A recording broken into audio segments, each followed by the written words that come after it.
Atos 2, 36. Vamos meditar até o versículo 39 nesse primeiro momento.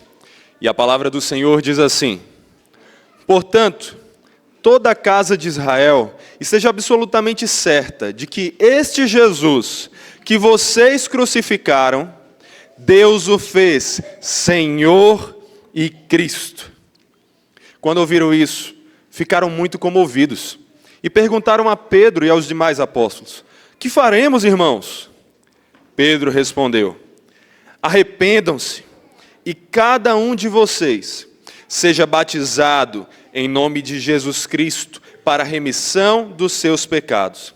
E vocês receberão o dom do Espírito Santo, porque a promessa é para vocês e para os seus filhos, e para todos os que ainda estão longe, isto é, para todos aqueles que o Senhor, nosso Deus, chama. Meus irmãos, o que esse texto declara é semelhante ao que nós veremos aqui no dia de hoje.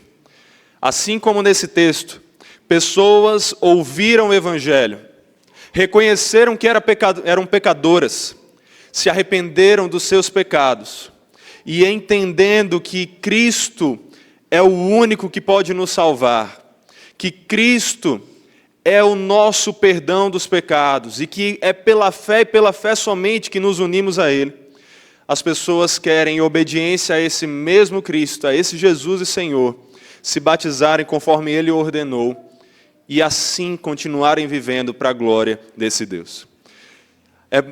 Aqui entre nós, vários de vocês já estão batizados, já seguiram esse passo.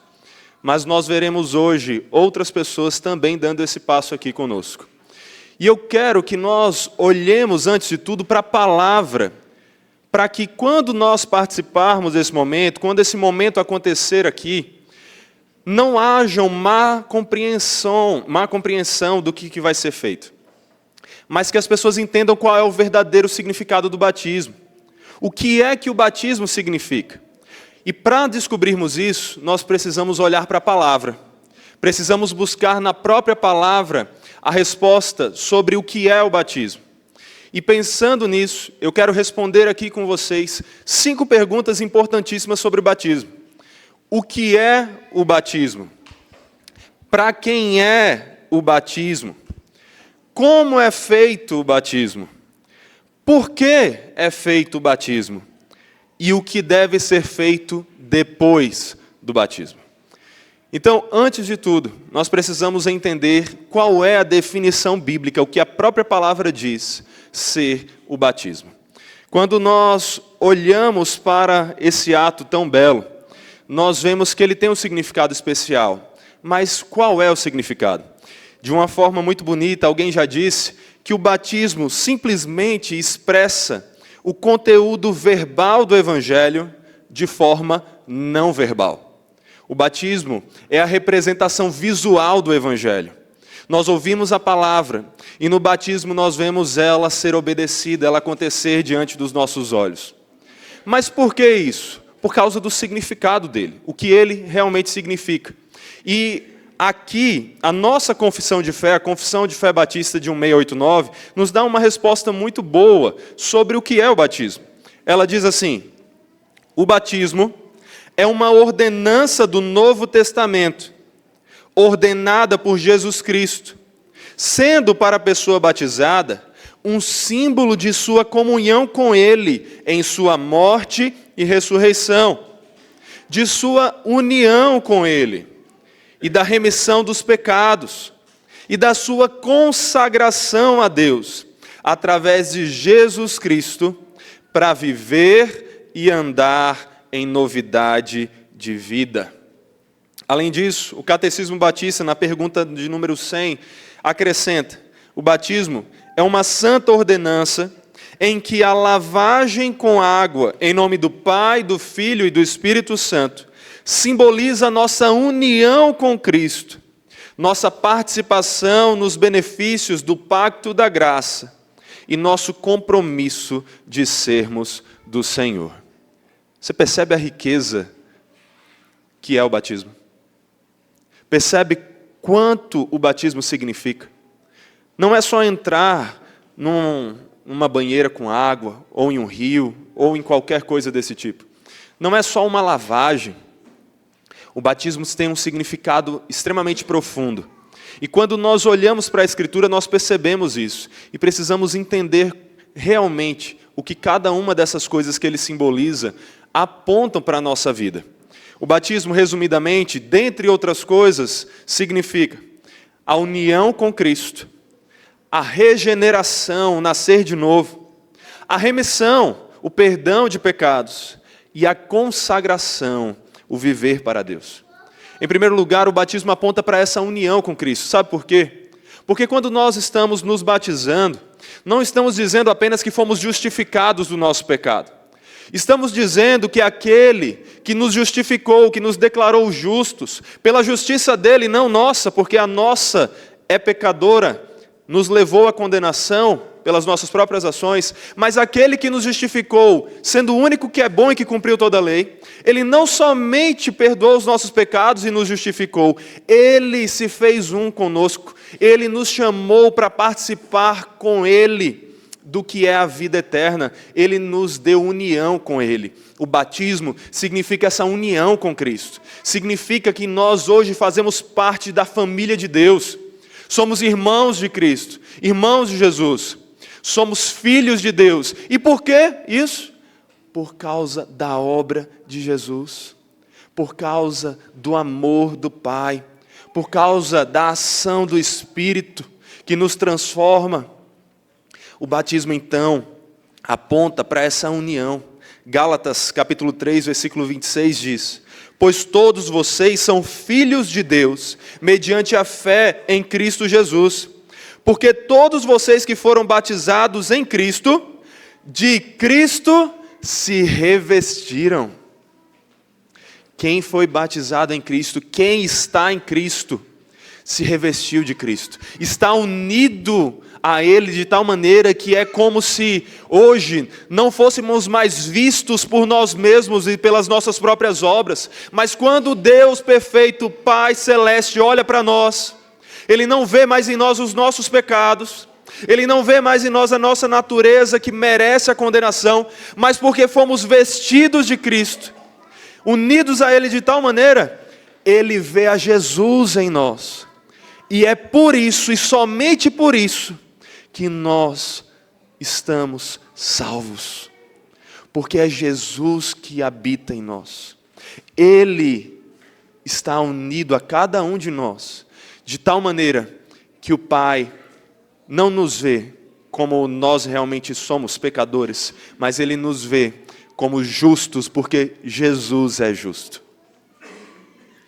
Esse é um dos significados do batismo, a união que nós temos com Cristo. Mas não somente isso, o batismo também aponta para regeneração.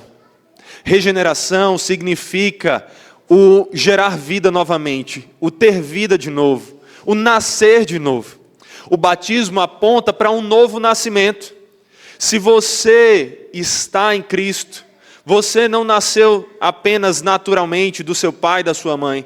Você nasceu duas vezes. Uma vez de forma natural e biológica, mas uma vez de forma espiritual. Porque Cristo te deu nova vida. Em Jesus somos nova criatura. E quando nós olhamos para a palavra, vemos lá em Romanos 6, que fomos sepultados com Ele na morte pelo batismo, para que, como Cristo foi ressuscitado dentre os mortos pela glória do Pai, assim também nós andemos em novidade de vida. Novidade de vida, nova vida. No batismo, assim como Cristo morreu, nós morremos. O mergulhar nas águas aponta para esse entrar no túmulo, para o morrer. Perceba, por que era necessário morrer? Qual é o salário do pecado? A morte. Pecamos, não é verdade? A Bíblia não deixa claro que todos pecaram. Como nós acabamos de ler aqui, aquele que diz que não tem pecado, não está mentindo, se enganando, pecando novamente. Todos nós pecamos. Então o que é que nós merecemos? Qual é o nosso salário? A morte. Você quer esse salário? Você faz questão de receber esse salário? Você quer o que as suas ações conquistaram, o que você merece? Não. Então como fugir do que você conquistou, do que você trouxe pelas suas próprias ações? Somente em Cristo. Para que você não tivesse que morrer, Jesus morreu em seu lugar. Se você crê em Jesus, de verdade, a morte de Jesus foi a sua morte. Ele, como representante da nova criação, da nova humanidade, representou cada um de nós que nele crê, na morte que nós merecíamos. Ele morreu sem merecer, para que nós não morrêssemos quando merecíamos. Mas louvado seja o nosso Deus, que nem mesmo a morte teve poder para vencer a Jesus. Jesus morreu, sim, Ele morreu pelos nossos pecados, de tão sério que são os nossos pecados. Mas Ele não permaneceu morto. A palavra deixa claro, Ele ressuscitou. Ele ressuscitou. Ele viveu novamente. E Ele tem uma vida plena, que não tem mais fim. Jesus morreu por nós, mas Ele ressuscitou também por nós. E quando nós mergulhamos nas águas, simbolizamos que morremos com Cristo. E assim, não temos mais uma dívida, porque o que era a nossa dívida foi pago. Nós pagamos, morremos. Cristo morreu representando cada um de nós. Mas quando saímos das águas, estamos apontando para um outro significado importante do batismo. Nós não permanecemos lá, nós não permanecemos mortos, nós ressuscitamos.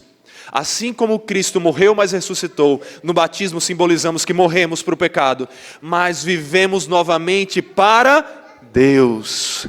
Agora andamos em novidade de vida. O pecado não mais domina sobre nós, não mais nos escraviza, mas agora nós nascemos novamente e temos vida e vida abundante em Jesus. Esse é o significado do batismo. E tem mais. O batismo aponta para a remissão. Ele aponta para esse perdão dos pecados. Ananias, quando foi encontrar com Paulo, após Paulo ter sido alcançado pelo Senhor, chegou até Paulo e depois de ter explicado para ele o Evangelho, disse: e agora? O que é que você está esperando? Levante-se e receba o batismo e lave os seus pecados, invocando o nome dele. O pecado é lavado mediante a ação da vida de Cristo em nós. E o batismo aponta para isso. Mas perceba, é essa água aqui que nos lava do pecado? Essa água é sobrenatural, ela é espiritual, ela nos purifica do pecado? Não é a água que faz isso em si. Como é que você é lavado do pecado? Como é que Paulo foi chamado a ser lavado do pecado? E lave os seus pecados invocando o nome dele. É Jesus e não a água que nos lava o pecado. A água simboliza o que Cristo faz em nós. A pergunta 79 do Catecismo Puritano nos ajuda a entender mais sobre isso, quando ela diz: por que então o Espírito Santo chama o batismo de lavagem da regeneração e a purificação de pecados? E então o Catecismo responde: Deus tem uma boa razão para o uso dessas palavras. Presta atenção. Ele quer nos ensinar que o sangue e o Espírito de Cristo lavam os nossos pecados. O que é que lava os nossos pecados? O sangue e o Espírito de Cristo lavam os nossos pecados. Exatamente como a água lava a imundície de nossos corpos. O que é que a água lava? A imundície dos corpos. Não é ela que lava os nossos pecados. O que lava os nossos pecados, o que nos purifica do pecado, não é a água, é o sangue de Jesus. Porque os nossos pecados desaparecem da nossa conta quando o sangue de Jesus mostra que alguém já morreu pelos pecados. E aí o texto continua e diz: porém, e ainda mais importante, Ele quer nos assegurar por essa promessa e sinal divinos, que somos tão verdadeiramente e espiritualmente purificados de nossos pecados, assim como somos fisicamente lavados com água. O batismo é real, é importante, mas ele simboliza o que é aquilo que é mais essencial, que é a lavagem dos pecados que Jesus faz em nós, por meio do seu Santo Espírito. Se você hoje está em Cristo, os seus pecados foram lavados. Você ainda peca no sentido de que você desobedece ao Senhor. E é nesse sentido que João diz: ninguém pode dizer que não tem pecado. Mas, se você está em Cristo, você não ama mais o pecado, você não vive na prática do pecado, você luta contra o pecado. Só que também não é esse lutar contra o pecado que te salva, porque nós falhamos muitas vezes na luta contra o pecado. O que é então que nos salva? O que é então que faz com que Deus nos veja como sem pecados? É que estamos unidos a Cristo e lavados pelo seu sangue de tal maneira que o pecado que era visto por Deus ao olhar para nós não é mais encontrado, porque só há a pureza de Cristo em nós. Esse é o significado do batismo. E um outro significado que vale a pena destacarmos é a consagração. O compromisso de sermos do Senhor e de vivermos para a glória de Deus. Romanos capítulo 6 diz: fomos sepultados com Ele na morte pelo batismo, para que, como Cristo foi ressuscitado dentre os mortos pela glória do Pai, assim também nós andemos em novidade de vida. Porque se fomos unidos com Ele na semelhança da sua morte, certamente o seremos também na semelhança da sua ressurreição. Sabendo isto, que a nossa velha natureza foi crucificada com Ele, para que o corpo do pecado seja destruído, e não sejamos mais escravos do pecado. Pois quem morreu está justificado do pecado. Ora, se já morremos com Cristo, cremos que também com Ele viveremos, sabendo que, havendo Cristo ressuscitado dentre os mortos, já não morre.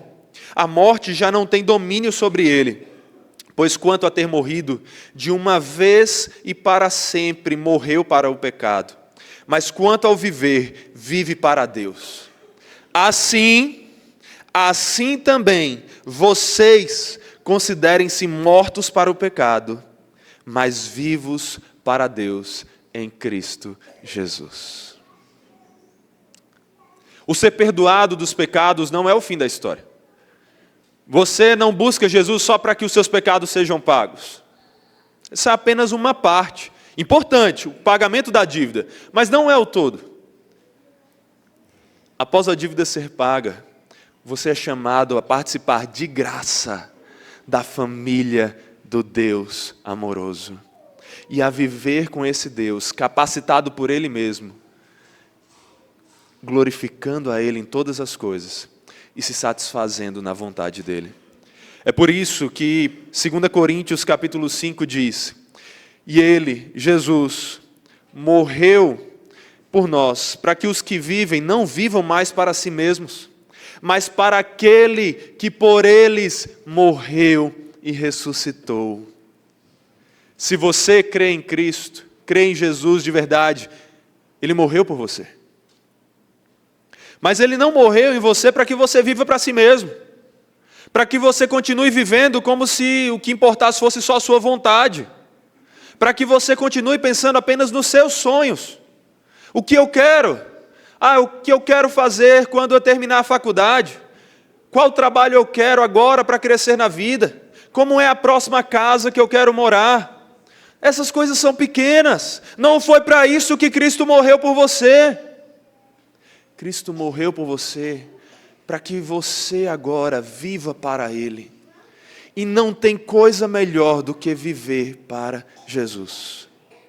Viver para Jesus significa viver com Jesus. E viver com Jesus significa viver de acordo com o propósito para o qual nós fomos criados. Qual é o propósito da humanidade? Glorificar a Deus e se alegrar nele eternamente. Viver com Jesus é a única maneira de nos sentirmos verdadeiramente realizados, cumprindo o propósito para o qual fomos criados, e então nos alegrando, sendo satisfeitos no próprio Senhor por causa disso. Não viva mais para si mesmo. Você que hoje está aqui para se batizar, e você que já foi batizado, a palavra diz: não viva para si mesmo. Viver para si mesmo não vale a pena. É uma vida que não vale a pena. Mas como Jesus mesmo diz, aquele que quer vir após mim, a si mesmo se negue, tome a sua cruz e siga-me. Porque quem quiser salvar a sua vida, a perderá. Mas quem perder a vida por minha causa, esse a achará. Pois que aproveitará o homem ganhar o mundo inteiro e perder a sua alma? Ou que dará o homem em troca da sua alma? Porque o Filho do Homem há de vir, na glória de seu Pai, com seus anjos, e então retribuirá a cada um conforme as suas obras. Como você tem vivido? Para si mesmo, tentando conquistar o mundo inteiro, conseguir sucesso acadêmico, profissional, social, ou você tem buscado acordar, respirar, comer, viver, dormir, pensando em como glorificar a Deus? É só assim que a vida vale a pena. E todos os que estão em Cristo são chamados a viver dessa forma. Quem não está vivendo assim, não conheceu a Jesus de verdade. Porque quem conhece a Jesus é nova criatura. E essa nova criatura entende que só é nova, só tem nova vida para vivê-la para Deus. Esse é o significado do batismo. Agora, se esse é o significado do batismo, a segunda pergunta que nós precisamos responder: para quem é o batismo? Quem deve ser batizado? Quando nós olhamos para esse significado, meus irmãos, nós precisamos entender que o batismo é para aqueles que creem. É para aqueles que creem. Resumindo o ensino das Escrituras, o Catecismo Batista declara: o batismo deve ser administrado a todos aqueles que realmente professam arrependimento para com Deus, a fé em e a obediência ao nosso Senhor Jesus Cristo, e mais ninguém além deles. Quem deve ser batizado? Somente os que creem. Somente os que creem. Quando nós olhamos para a Escritura, nós vemos que Deus nos trata por meio de alianças, de compromissos ali entre Deus e a humanidade. E nós temos duas grandes alianças, a antiga aliança e a nova aliança. A antiga aliança tinha alguns termos, e era possível que as pessoas entrassem nela tanto por ter a mesma fé que Abraão, como por serem descendentes biológicos de Abraão. Era uma aliança mista. Mas a nova aliança não é da mesma forma. Ela é uma aliança superior.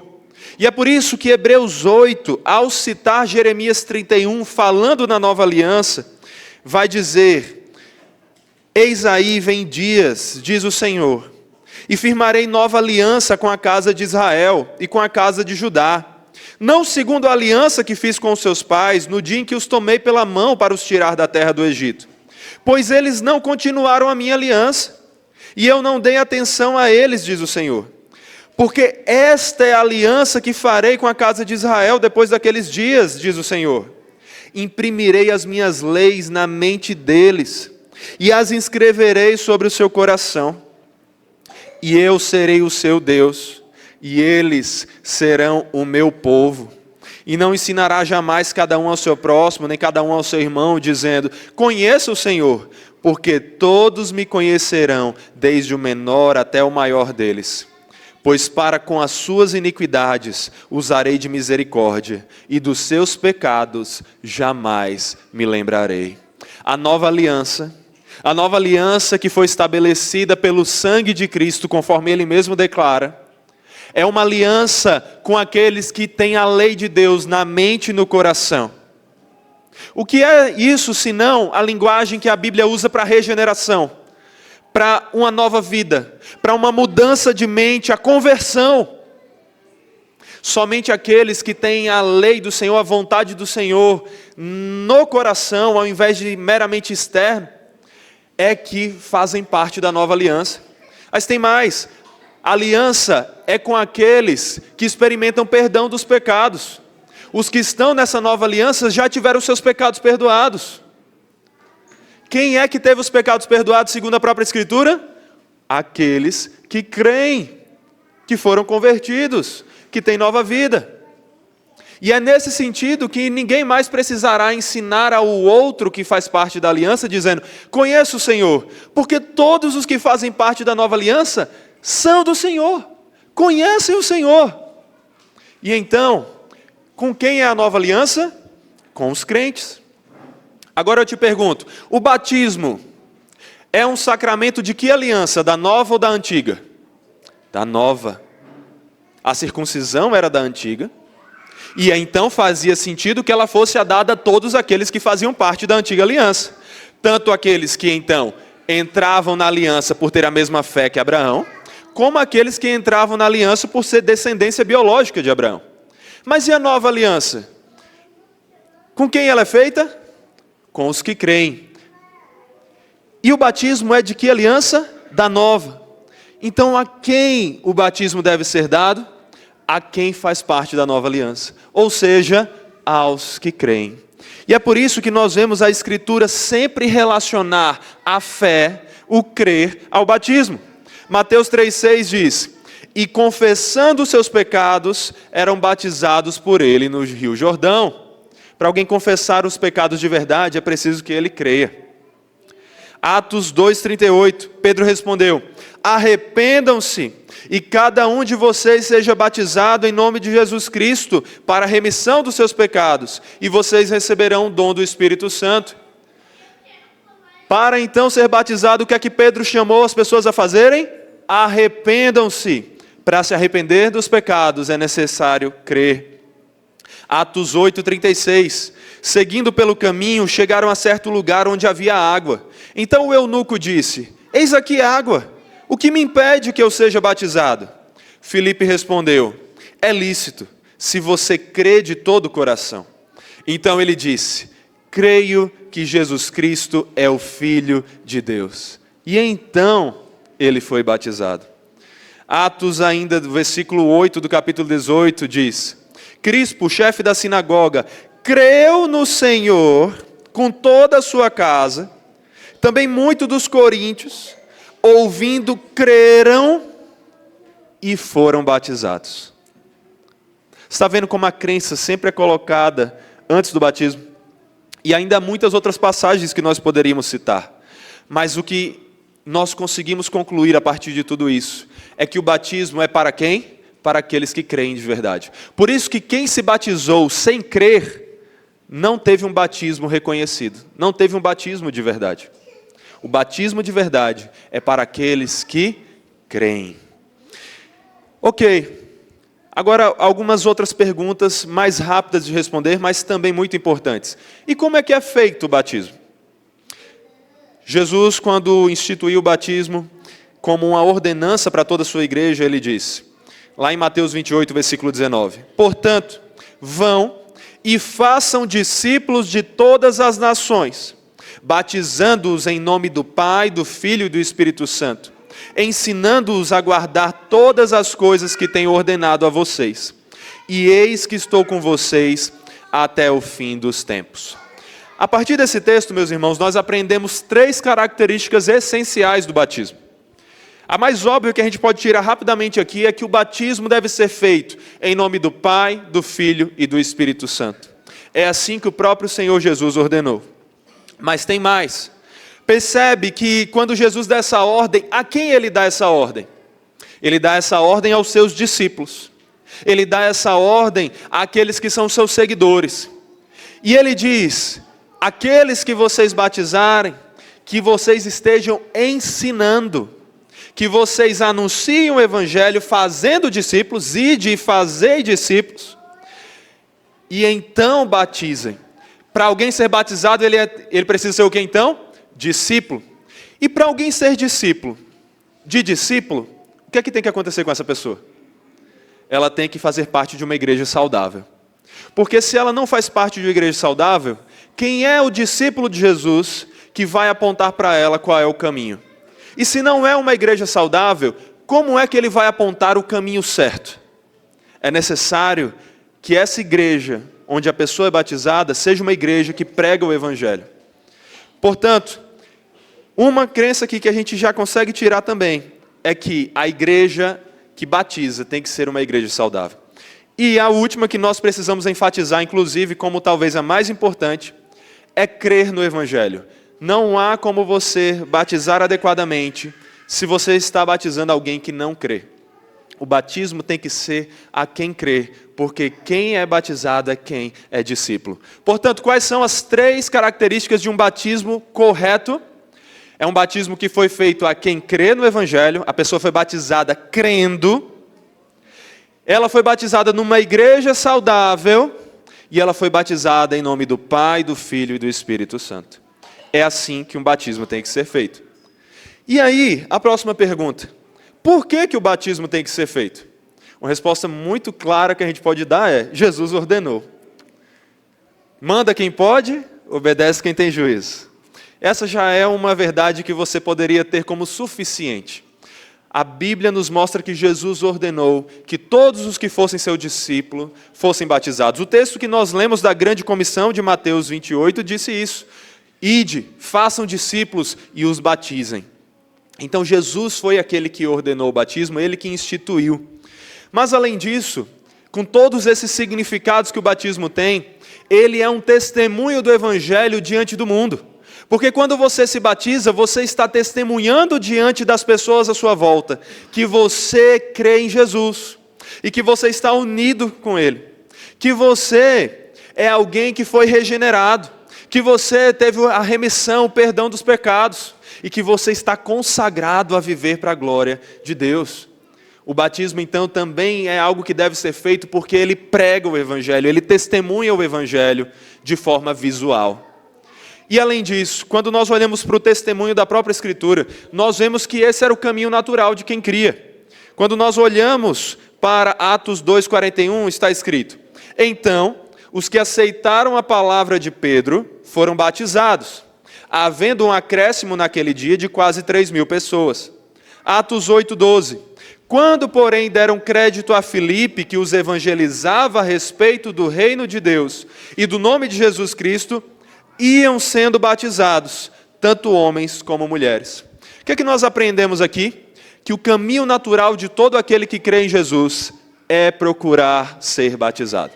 É o que os discípulos faziam, o que Jesus ordenou, é o caminho natural da igreja, desde a igreja primitiva em Atos e ao longo de toda a história. Aqueles que creem devem ser batizados. Mas, Saori, e aqueles que não conseguiram se batizar? E o caso mais conhecido, o ladrão na cruz, será então que ele não foi salvo? O batismo é necessário para a salvação? Não, porque senão a salvação seria por obras, seria por uma ação de responsabilidade nossa, mas não é. A salvação é somente pela fé, é somente pela graça mediante a fé.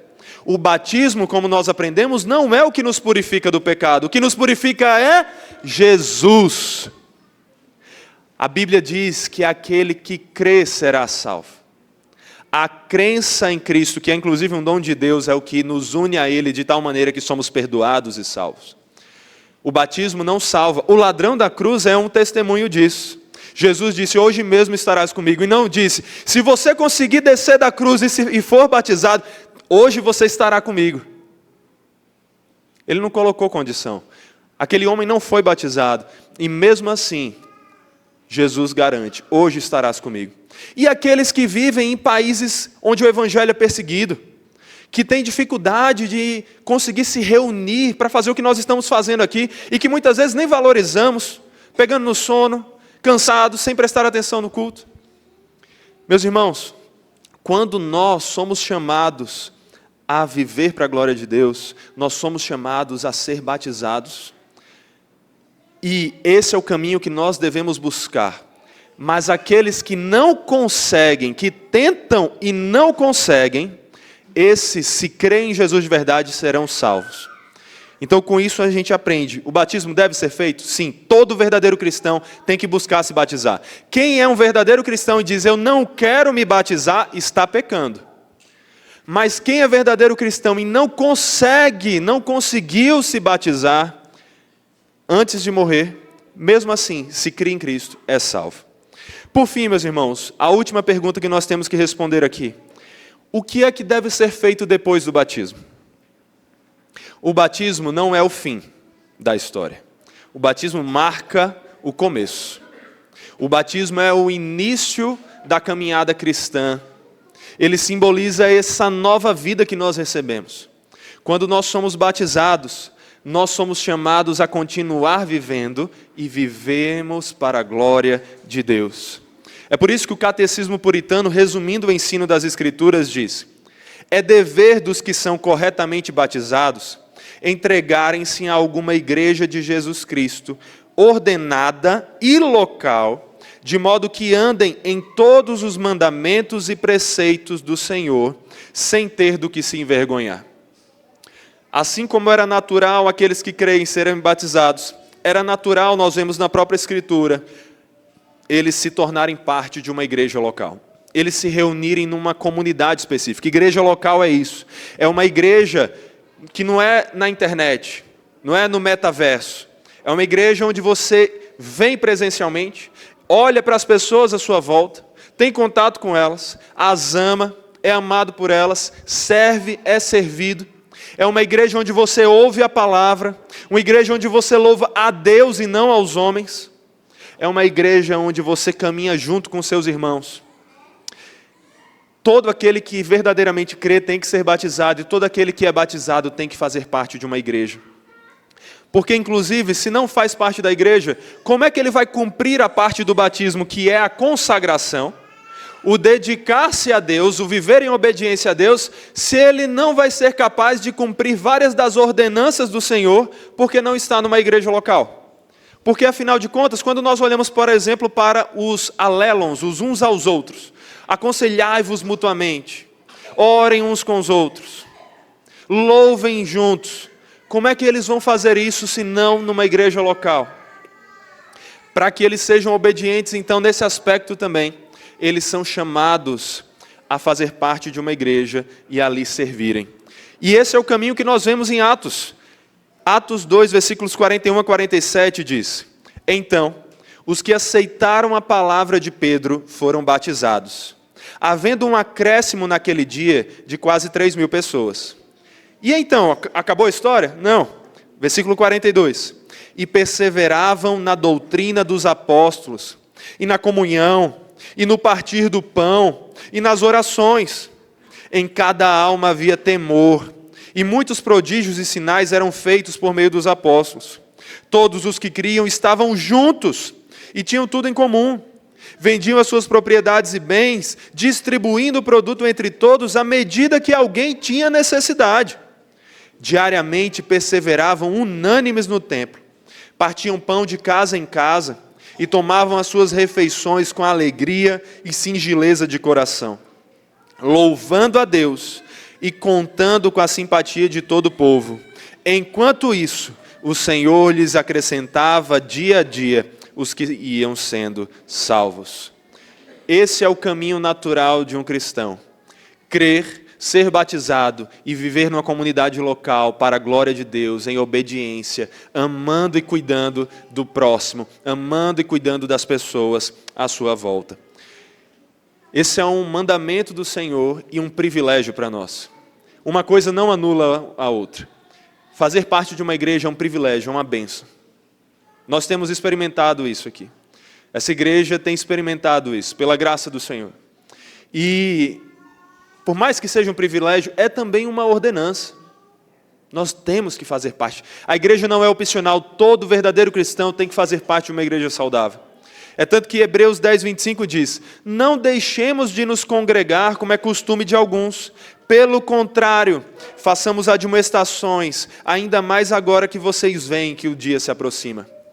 Agora, como parte do povo de Deus, somos chamados a viver juntos, admoestando uns aos outros, chamando ao arrependimento e ao viver para a glória de Deus uns aos outros. Juntos, amando e cuidando.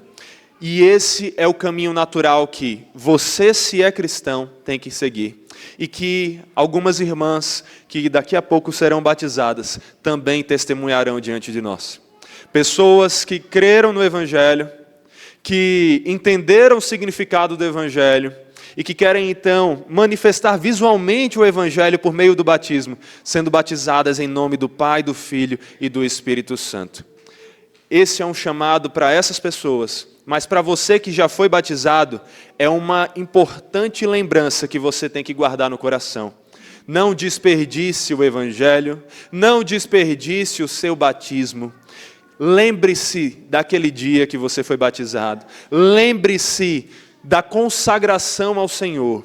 E viva para a glória desse Deus, amando as pessoas à sua volta, servindo numa igreja local, seja essa ou qualquer outra que seja saudável, mas em comunhão, aprendendo sobre a palavra, vivendo de acordo com ela e louvando a Deus junto com os seus irmãos. Diante de tudo isso, vamos orar ao Senhor, pedindo que Ele nos faça viver assim. Santo Deus, tem misericórdia de nós. Nós todos somos pecadores e precisamos de Ti. Nós Te pedimos, Pai, que por meio de Cristo, o Senhor nos lave de todo pecado, como a Tua palavra nos diz que Cristo faz. E que então, Pai, purificados do pecado aos Teus olhos, também lutemos para não pecar no dia a dia, vivendo em consagração e santidade, mas não apenas dizendo não ao pecado, dizendo também, acima de tudo, sim à obediência, sim ao Senhor, sim à Tua glória, vivendo, Senhor, pensando, eu quero glorificar ao Senhor, eu quero viver para a glória de Deus, eu quero viver para o Senhor, que assim nós vivamos.